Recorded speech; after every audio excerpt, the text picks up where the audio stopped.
안녕하세요. 보타임의 미국 소식입니다. 7월 30일 헤드라인 뉴스를 전해드리겠습니다.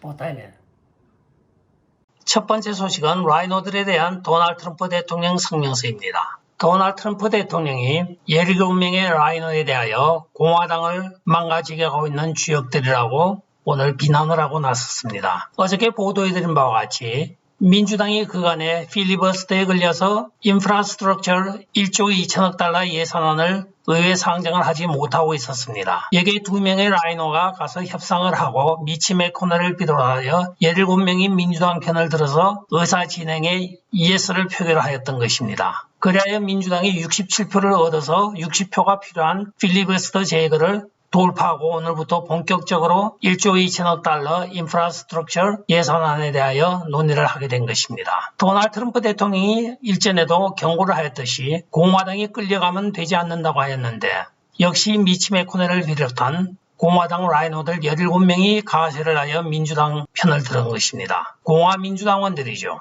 도널드 트럼프 대통령은 성명서에서 연약한 미치 맥코넬 지휘하여 우리 공화당원들은 아리조나에서도 의석을 잃었고 조지아에서도 잃었고 또한 선거 사기에 대해서는 못 본 척하면서 계속 선거 사기에 대하여 싸울 의지가 없습니다. 그리고 그는 지금 민주당에 그들이 원하는 것을 모두 내어주고 있는데 우리 공화당이 반대급부로 얻은 것은 하나도 없습니다 하고 비난의 성명을 발표하였습니다. 제나 앨리스도 자기가 공화당을 탈퇴한 이유가 바로 미치 맥코넬과 이렇게 라이노들 때문에 한 것이라고 밝히고 있습니다. 공화당을 패망의 원인으로 몰아가고 있는 이 라이노들 하루빨리 정리가 되어야 하는데 도널드 트럼프 대통령이 작년에 실수로 미치 맥코넬을 지지하여 원래 지고 있었던 미치 맥코넬을 원포인트 차로 승리하게 만든 것이 큰 패착이었던 것입니다. 다음 소식입니다. NBA 선수와 리그가 강제 노예 노동 혐의로 기소된 회사들로부터 이익을 얻고 있다는 주장이 일고 있는 가운데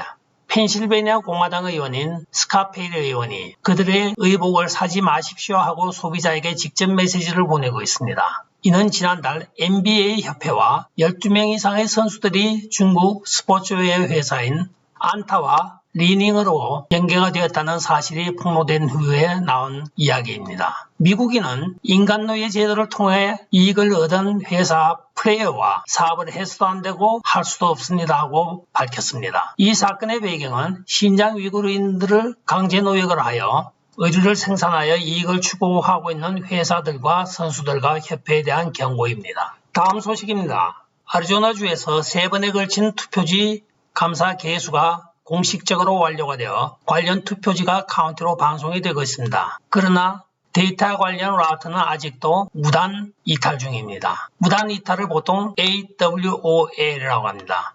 Absent Without Leaving이라고 하죠. 군대에서 무단 탈영을 말할 때 쓰는 용어이기도 합니다. 다음 소식입니다. 낸시 펠로시의 강아지와 조랑말을 치워라고까지 불리는 1월 6일 사건에 대한 청문회에 참가했던 리즈 체이니와 에던 킨진저에 대하여 아리조나주 공화당 의원인 앤디 빅스가 공화민주당원인 이 둘을 공화당 회의에서 제명을 해야 하며 그들이 문 밖으로 떠날 수 있게 길을 열어줘야 합니다 하고 트윗을 하였습니다. 이 둘은 민주당원과 함께 민주당을 위하여 일을 하고 있는데 우리 공화당 회의에 앉아있는 것이 본인들로서는 상당히 어색할 것입니다. 따라서 이 둘을 위하여 그들이 나갈 수 있게 우리가 길을 열어주는 것이 도리입니다 하고 트윗을 한 것입니다. 또한 이 제안에 대하여 콜로라도의 보발트 의원과 텍사스의 칩 로이 의원도 공동으로 제안한 것으로 밝혀지고 있습니다. 쇼가 끝났으니 연기자들은 이제 무대에서 내려와야 되겠습니다. 다음은 코로나 관련 소식입니다. CDC의 백신 접종자의 마스크 착용 권고사항이 FDA가 사용 승인한 백신 접종 데이터에 의한 것이 아닌 인도의 단일 한 연구 결과에 의한 것으로 밝혀져 충격을 주고 있습니다. 이 사건에 대하여 기다렸다는 듯이 메인스트림 미디어는 일제히 이번 주 CDC가 방침을 바꾸어서 감염률이 높은 지역에 실내에서 예방접종을 받은 사람들이라 할지라도 마스크를 해야 한다고 아주 홍보를 열심히 하고 있습니다. 또한 CDC 국장 닥터 조셀 왈런스키는 이번 코로나 확진을 막기 위하여 효과적이고 안전한 방법이라고 백신을 홍보하였었습니다. 그런데 그의 홍보가 갑자기 델타 바이러스 출현으로 인하여 무용지물이 되고 말았습니다. 오늘 텍사스 하원 댄 크렌셔 의원으로부터 충격적인 사실이 발표가 되었습니다. 진실은 CDC가 마스크 의무 착용에 사용한 게임 체인저 데이터는 인도 단일 연구에 의한 것이라면서 내가 공중보건공무원이 우리 시민들의 신뢰를 잃은 것에 대하여 말한 것을 기억하십니까 하고 이 결정에 준 연구는 미국에서 임시 승인도 나지 않은 백신을 접종한 인도의 사례를 들어서 미국에 적용을 한 것입니다 하고 이야기를 하고 있습니다. 백신 접종을 받은 미국인에 대하여 많은 사례가 연구 보고가 되고 있으나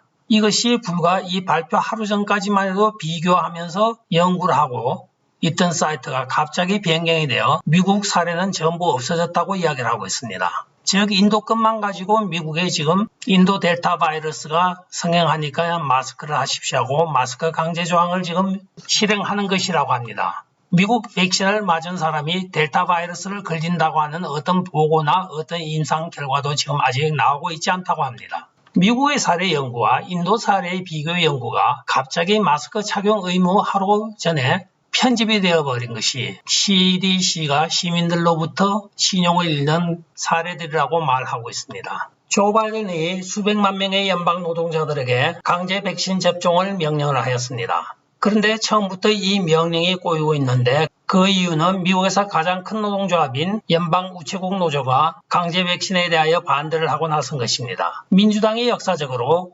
우체국과의 관계가 아주 좋았고 또 우체국의 지지를 받아서 정권을 잡은 것도 사실입니다. 관계가 좋았는데 이번 건으로 앞으로는 어떻게 될지 두고 봐야 되겠습니다. 같은 편인데 백신을 맞지 않으려고 하는 이유가 상당히 궁금해집니다. 한편 조 바이든은 여러분들이 백신을 1, 2차 다 맞았다 할지라도 여러분들은 시스템적으로 델타 바이러스를 보유할 수가 있습니다 하고 오늘 발표를 하고 있습니다. 도대체 무슨 말을 하는 건지 이 바이러스와 이 백신에 대하여 정부로부터 어떤 신뢰를 가질 수가 없게 된 상황이 되었습니다. 결과적으로 델타 바이러스를 가지고 있다는 사람들은 1, 2차 백신 접종에 의하여 변종 바이러스가 우리 몸에 내재하고 있다는 결론밖에 나지 않고 있습니다.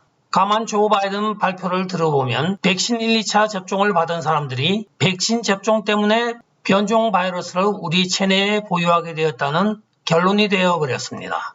한편 조 바이든은 주정부와 시에 백신 접종받은 사람들에게 American Rescue Fund를 사용하여 100불씩 지급하라고 오늘 명령을 하달하였습니다. 국민 세금을 백신 홍보에 지금 사용을 하고 있는 것입니다. 다음 소식입니다. LA Unified School District LA 통합교육구라고 하죠.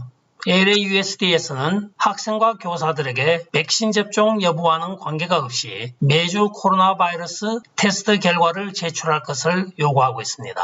그러면 1, 2차 접종을 왜 받으라고 하는지 모르겠습니다. 그렇게 되면 모든 학생들이 매주 코로나 바이러스 테스트 한 키트씩 사용을 하게 됩니다. 최근에 소로스와 빌 게이츠가 합작으로 바이러스 테스트 키트를 독점적으로 만드는 회사를 인수하였다는 뉴스가 생각이 납니다. 끝까지 시청해 주셔서 감사합니다. 좋아요, 구독, 알림 그리고 공유 부탁드리고 댓글 많이 부탁드리겠습니다. 안녕히 계십시오. 바이.